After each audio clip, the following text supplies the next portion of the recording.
Welcome everybody, my name is Robert Taylor. I am the creator of Wonderscape Studios and have decided to, along with doing a devlog for my long-term project, which I have not started releasing yet, that I would also do YouTube tutorials on the things that I have learned and the things that will be within my own project for those that wish to know how I did it and desire to utilize it in their own projects.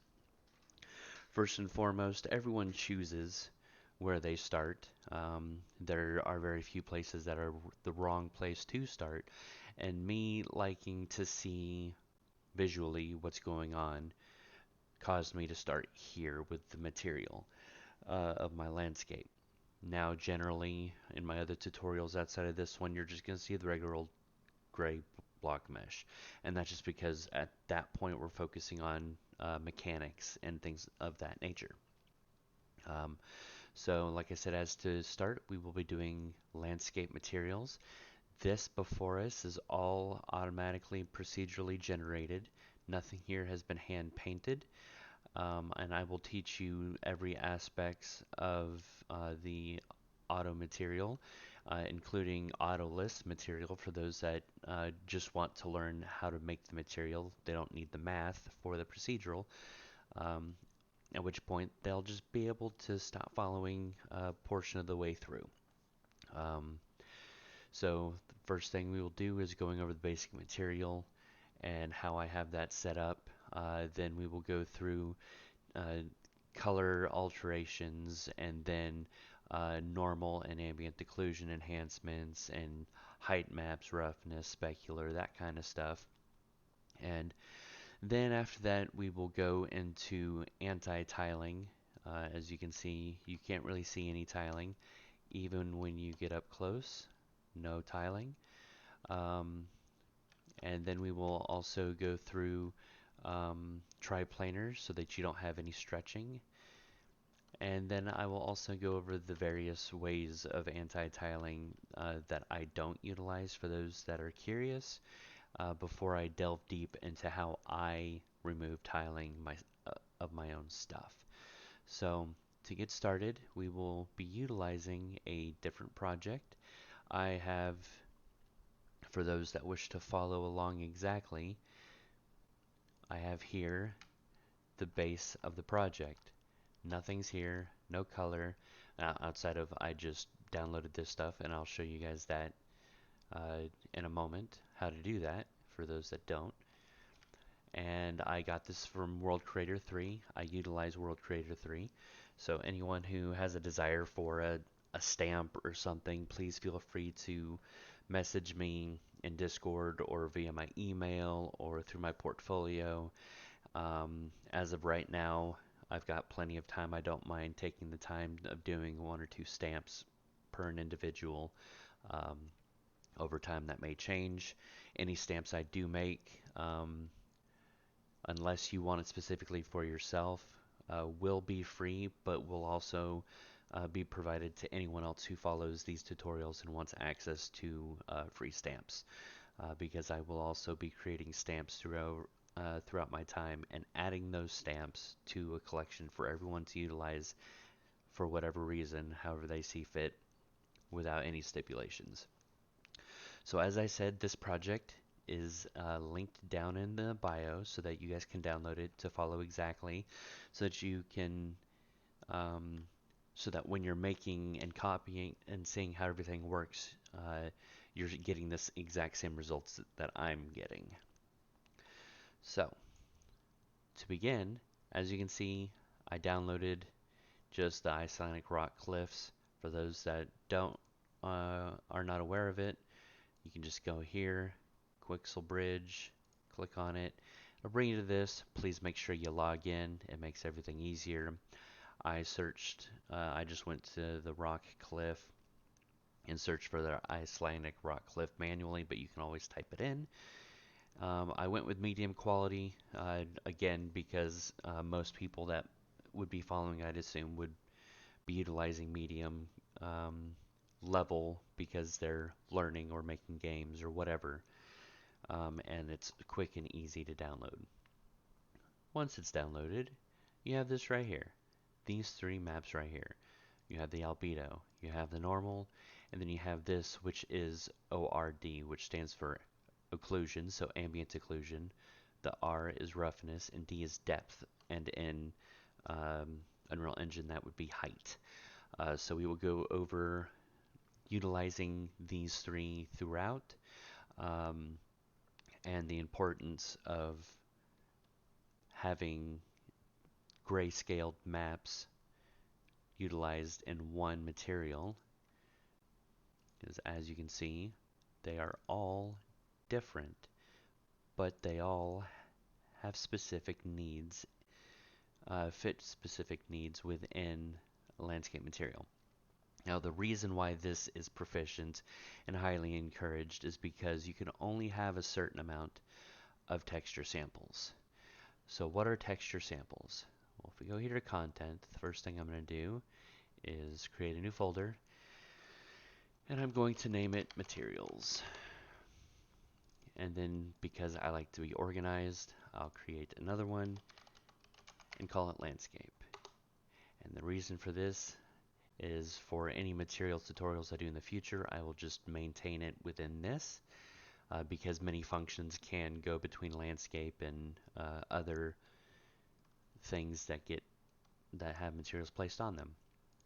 So then here in landscape, just to start, I'll come here and create a material. I use the prefix of M. You can utilize whatever you wish. Underscore landscape auto material. Then I click on this. The very first thing I'm going to do is I'm going to checkmark use material attributes.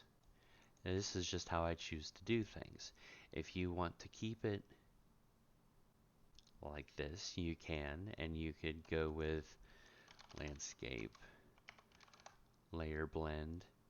I've seen a lot of people doing this, and it works. The issue is it gets very dirty very fast, and it's hard to read, and it's hard for other people to utilize, at which point then they go on and have just this jumbled up spaghetti mess. If you want those kinds, then utilize it. It will be roughly the same. You just might have to connect things slightly differently. But for those following me exactly, for now, I click on this. Save. Now I will right click and create a new folder, and I will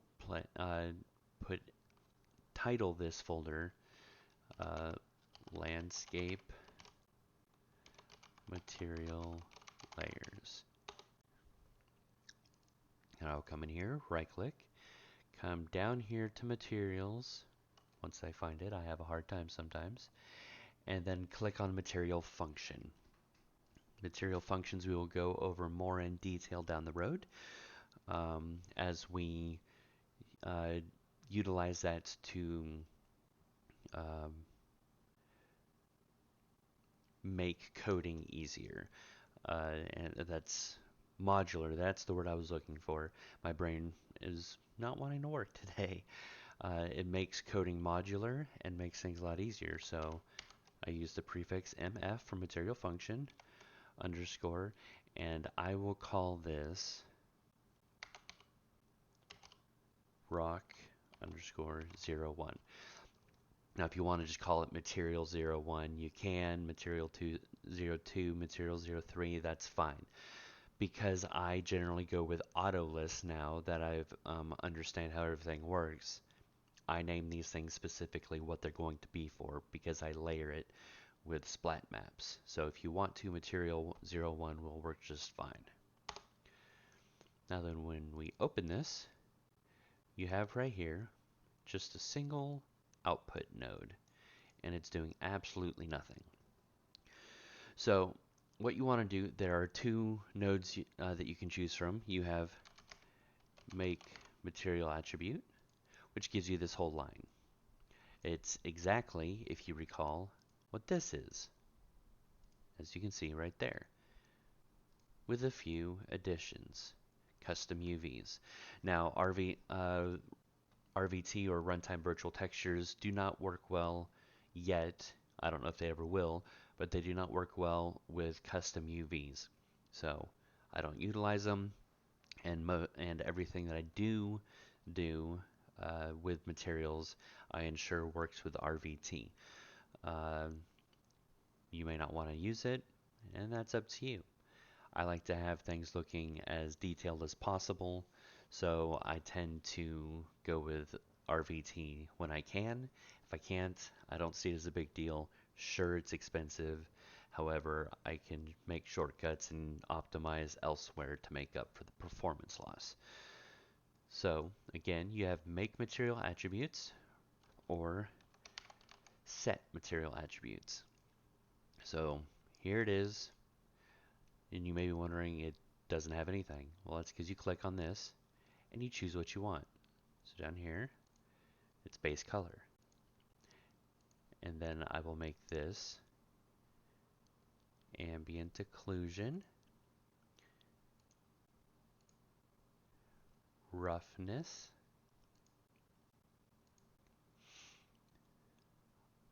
height. Where is it?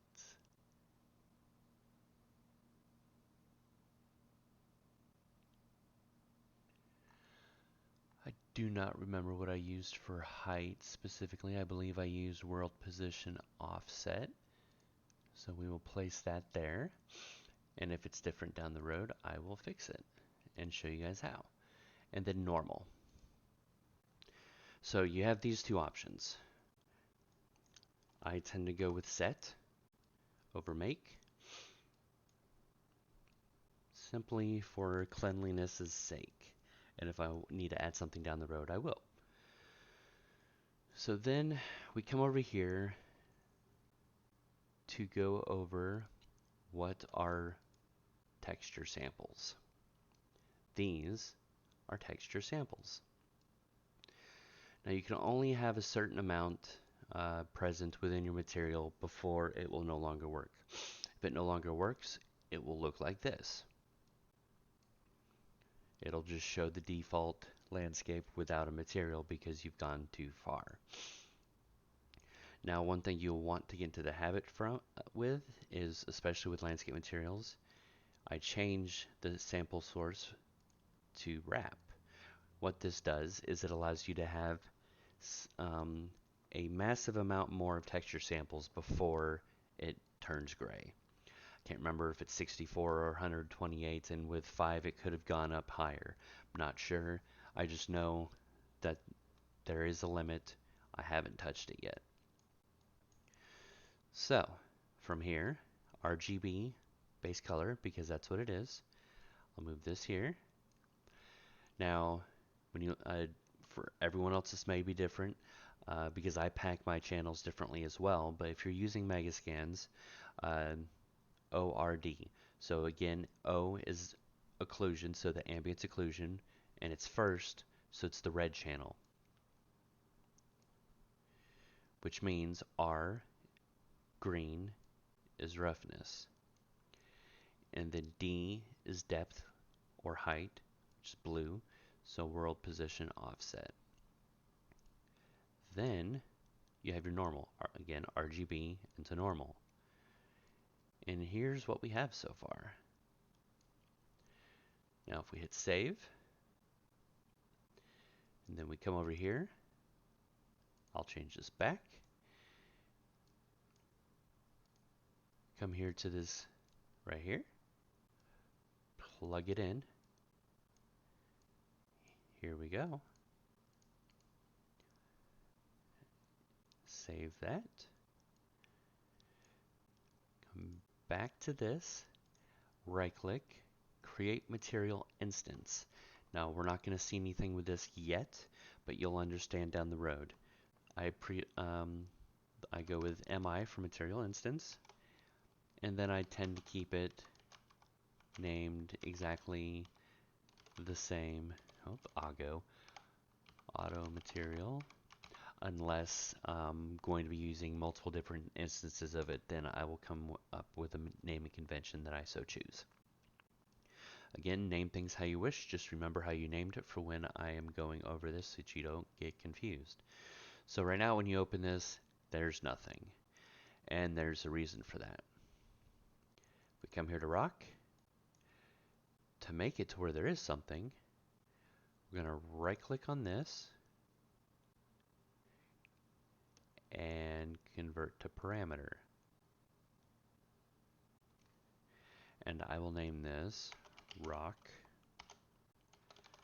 albedo, or base color, or whatever you choose to place. Again, convert to parameter, rock ARH is what I'll call it, because ambient occlusion, roughness, height. And then one more time. Now the reason I'm not doing all three of them at the same time, if I do, then they will all wind up with the exact same texture. At which point then you have to go and find the textures and replace them, and that can be annoying.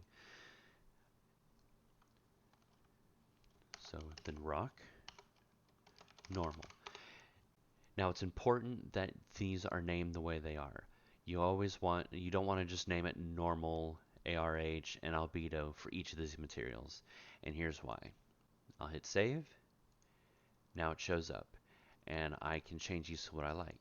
Now, if every single one of your materials is just named albedo, ARH, and normal, then this is all you will see. Even if you have 10 materials, you will only see these three, and they will all replace the exact same one. So, rock is what I use to differentiate.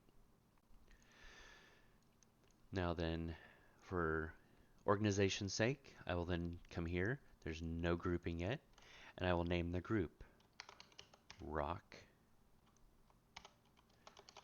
textures. And now they are all named that. And so that, again, for organization, 0, 1, 2. Save.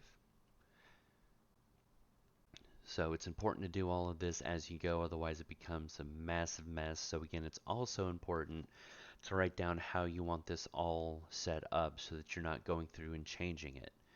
Now, as you can see, it's now in the organization I had, and it's under rock textures. So with that, we will now come here, click on the landscape, go to landscape material, click on the material instance, and place it.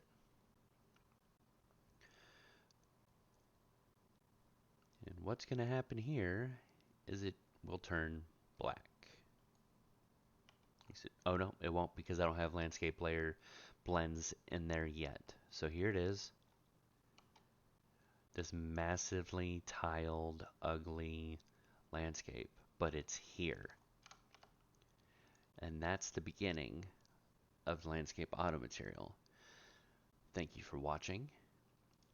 And in the next video, we will go over UVs, how to change the size, the orientation, so the rotation, and whether it moving the texture to the left or the right, which for this specifically doesn't matter now, but will down the road when we're working on anti-tiling.